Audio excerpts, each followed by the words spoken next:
So, I think I might have a watermelon problem. Then I made this, and somehow it led to this. Today I'm taking you inside the lab while I make my favorite one yet. Welcome back to the lab at Sip and Crafts. If you're new here, I'm Brandy and I'm documenting my embroidery journey, and every project teaches me something new. After making the clutch and it came out really cute, and then the mug rug, I realized I just wasn't ready to stop making watermelon projects. I saw this pot holder and immediately thought, yep, that's next. But first, let me take you on the ride for this clutch that I made.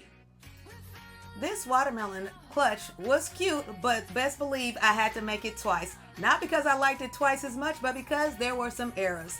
One thing I realized in doing this, read all of the steps first in your project so you know when to cut all the stabilizer off and when it needs to stay on. So what you're seeing here is my second go at this pouch.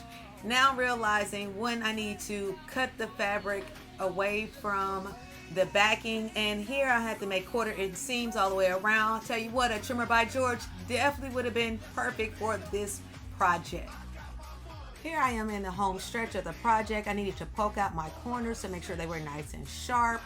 Then flipping it on the other side, make sure the zipper worked. Now I had to press it, little glue to sew in the seams, and here it is, finished and ready.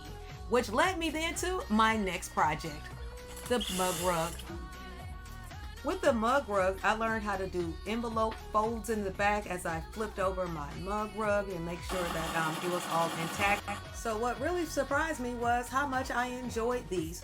Watching the placement stitches, the stippling, the contrasting thread changes, how I learned to really put things together. Like when you see things, you never know exactly how they come together, but doing these projects really made me understand the process that goes into making in-the-hoop projects.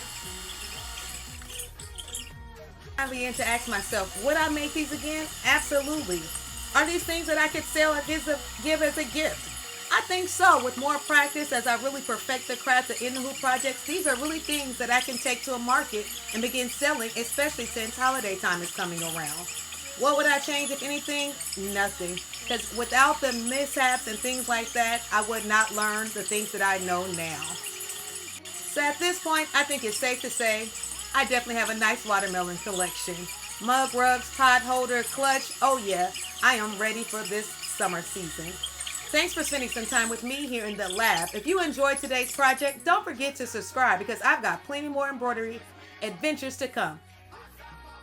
Thanks for spending some time with me here in the lab. If you enjoyed today's project, don't forget to subscribe because I got plenty more embroidery adventures to come. Until next time, remember we are one stitch, one project, and one lesson at a time.